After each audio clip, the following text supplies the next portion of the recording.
going on, everyone? CryptidPrincess here, and welcome back to Doki Doki Literature Club. Holy crap. Siri, did you really write this? Of course I did. Didn't I tell you yesterday I was going to write the best poem ever? Yeah, but, I mean, I didn't expect something like this coming from you. Monica taught me a whole lot. That was weird. Oh, I can right-click. Oh, okay, cool. And I've really been in touch in my feelings lately. I see that. It's almost kind of creepy. Creepy? Well, not exactly. Maybe because I'm so used to being cheerful. Well, never mind. I'm thinking too hard about it. The point is, it came out good, so you should be proud of it. Aw, thanks. I feel like it. I feel like I was meant to express myself this way. It even helps me understand my own feelings a little bit better. Writing's like magic. You've gotten pretty passionate about it, haven't you? I hope you keep it up. Yeah. Writing's the best. I'm gonna keep writing till I die. Excuse me. Don't get ahead of yourself. Saria always has a habit of getting obsessed with something before dropping it no more than a week later. Relatable. I wonder if this is one of those times, but seeing the passion in her eyes makes it hard for me to be pessimistic. Okay, everyone, we're all done reading each other's poems, right? I have something extra planned today, so if everyone could come sit at the front of the room. Is this about the festival? Well, sort of. Do we really have to do something for the festival? It's not like we can put together anything good in just a few days. We'll just end up embarrassing ourselves instead of getting any new members. That's a concern of mine as well. I don't really do well with last-minute preparations. Don't worry so much about it. We're going to keep it simple, okay? We won't need much more than a few decorations. Sari has been working on posters. I've designed some pamphlets, and we can give out during the event. Okay, that's great and all, but that doesn't tell us what we're actually going to be doing. Sorry, I thought you heard about it already. We're going to be performing. Performing? Monica. Yeah. Oh, damn it. Each of us are going to choose a poem to recite during the event. But the cool part is, we're also going to let anyone else come up and recite poems too. Siri's putting it on all the posters in case anyone wants to prepare ahead of time. Shove!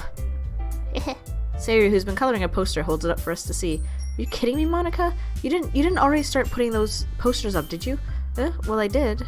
Do you really think it's that bad of an idea? Well, no, it's not a bad idea, but I didn't sign up for this, you know? There's no way I'm going to be performing in front of a group of people like that. I agree with Natsuki. I could never in my life do something like that. Imagining it, Yuri shakes her head in fear. Guys. No, Sari, I understand where they're coming from. Remember that Natsuki and Yuri have never shared their poems with anyone until a couple days ago. It's a lot to ask for them to recite their poems out loud to a whole room full of people. See, yeah, and that's the thing. You should have asked your club members, hey, are you okay with this, before just going ahead and do it. I don't care if you're the president of the goddamn club. I guess I kind of overlooked that. So I'm sorry. Really. But I still think we should give it our best. We're the only ones responsible for the fate of this club. Well, you're doing a bad job of it. If we start the event and each put on a good performance, then it will inspire others to do the same. And the more people who perform, the better we'll be able to show everyone what literature is all about. Yeah, it's about expressing your feelings, being intimate with yourself, finding new horizons, and having fun. That's right. And it's those reasons that we're all in this club today. Don't you want to share that with others? To inspire them to find the same feelings that brought you in here in the first place? I know you do. I know we all do. Monica, you're speaking for everyone here and I don't like it. And if all it takes is standing in front of the room for 2 minutes and reciting a poem, then I know you can do it. Not really. Natsuki and Yuri remain silent. Sari looks worried. I guess that leaves me no choice. I agree. I don't think it's too much to ask. No, that is not what I would say. I would be like, y'all chicas right. Like, let's just dip. I think that Sari and Monica have been trying really hard to get new members. The least we can do is help them out a little bit. Well, maybe, but looks like Natsuki doesn't have any arguments left. Okay, fine. I guess I'll just have to get over it. Alright. Phew. Thanks, Natsuki. What about you, Yuri? Yuri just doesn't look okay. Yuri dejectedly glances around at everyone else's expected faces. I guess I don't really have a choice. Ha, that's everyone. You're the best, Yuri. This club is seriously going to be the death of me. Oh gosh, you'll be fine, Yuri. But anyway, let's move on to the main event. I want each of you to choose a poem of yours. We're going to practice reciting them in front of each other. No way. Monica, this is too sudden. Well, if you can't recite your poem in front of the club, how do you expect to do it in front of strangers? Actually, for me personally, reciting in front of strangers is a lot easier because there's no attachment. Do you know what I mean? Sorry, I just drank sparkling water.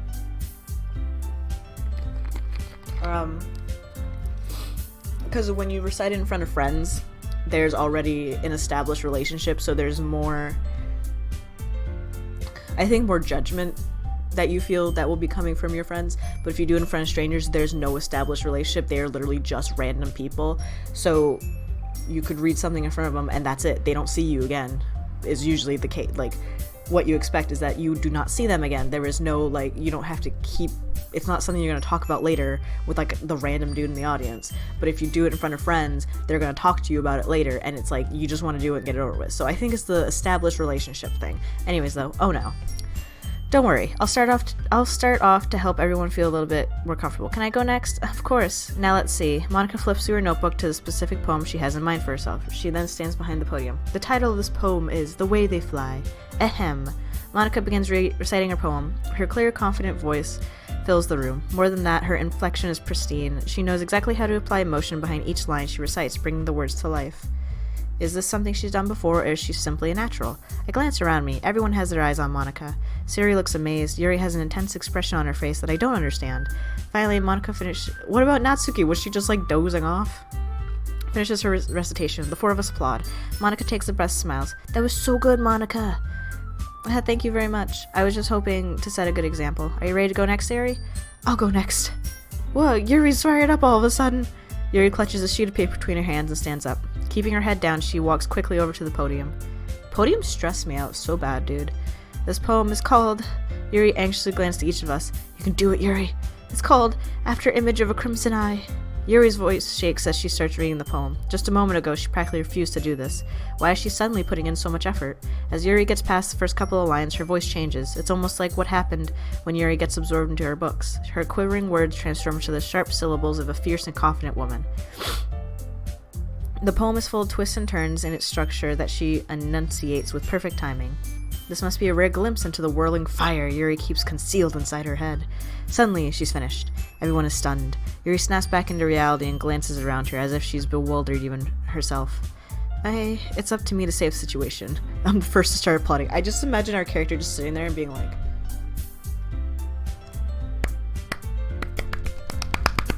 like panic clapping.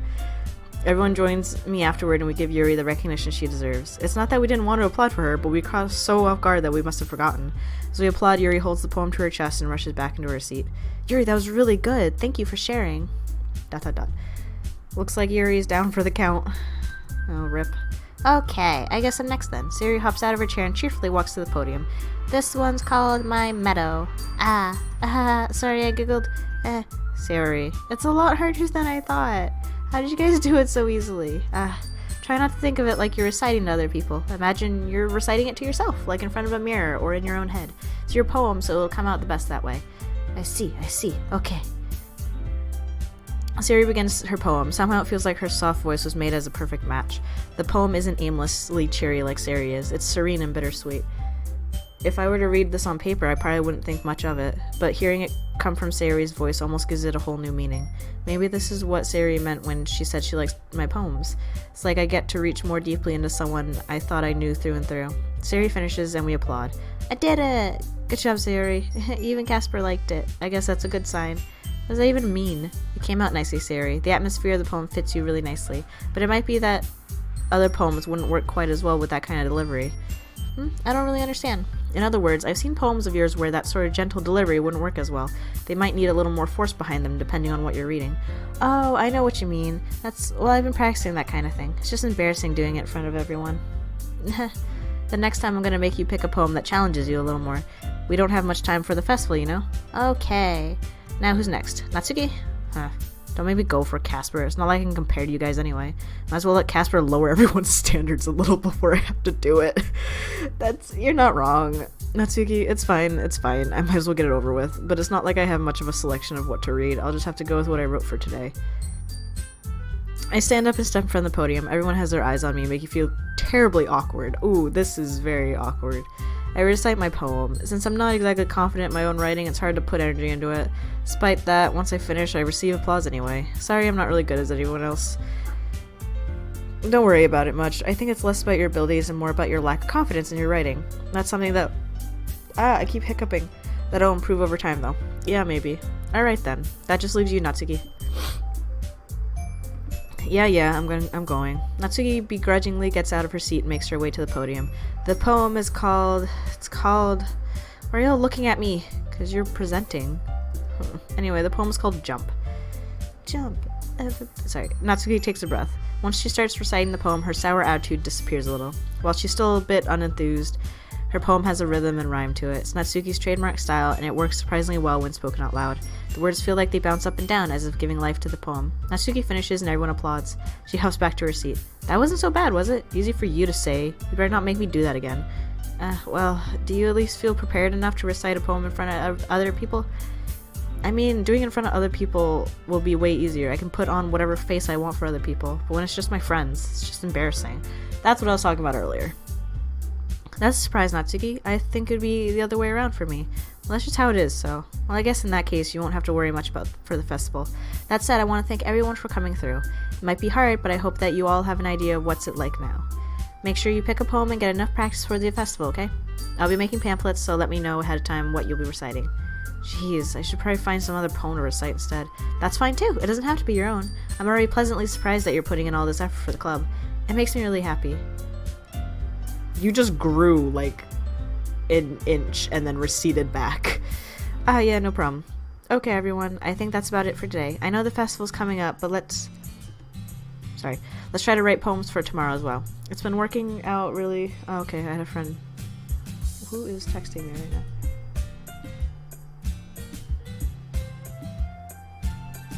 Oh, sorry. It's working out really nicely so far, so I'd like to continue that. As far as the festival, we'll finish planning tomorrow, and then we'll have the weekend to prepare. Monday's the big day. I can't wait. I can do this. I can do this. Alright. I stand up. There's no way I'll be able to find the same enthusiasm as Sari and Monica, but I'll do my best to get through it. It was for the sake of the club, and impressing Monica. I'm sorry, why are we... No, I don't want to impress Monica. Then I'll have to do my best. Ready to go, Sari? Yep. Look at you two, always going home like that. It's kind of adorable, isn't it? Jeez, guys, don't make such a big deal out of it. Must be a little nice, though. Well, how am I supposed to respond to that? There, Monica, you are right up in Yuri's grill right now. It's okay, Casper, you don't have to say it. Whatever, let's go already. Guys, just let me go. I walk home with Sari once more. Even though it's only been a few days, a lot of things have already changed. But today, Sari's being a little quieter than usual on the way home. Hey, Sari? Aw. Sorry, I was spacing out. No wonder. I was thinking about something from earlier. I like how we get to... I mean, Sari fumbles with her words. So let's just say that one day Yuri asked to walk home with you. Huh? What would you do? What kind of question is that? You're kind of putting me on the spot here. I would still walk home with you because it makes the most sense. Because we live near each other. Sari, you really think I would ditch you for Yuri? But she's so beautiful and smart. Jeez, I already see her in the club every day. Also, she's kind of weird. I like you. You're nice. You're a good kid. Besides, you always seem to really like going home together. I wouldn't just ruin that for you. You're so silly, Casper. You think about me too much sometimes. Yuri would deserve it if she wanted it, so... Sari, I've already made up my mind. I really can't figure you out sometimes. Sorry. Besides, what's the point in speculating something that's never going to happen? The conversation trails off. It's kind of a weird thing for Sari to care so much about. But I want to respect her and keep her happy too. Then again, the festival's only a few days away. Who knows what will happen in that time? True. Another poem. More like another poem that I will touch upon in the next episode. So thank you everyone so much for watching this episode. If you guys liked it, hit like. If you would like to see more, hit subscribe. And I will see you guys in the next episode of whatever I make. Stay awesome, guys. I love you. Bye.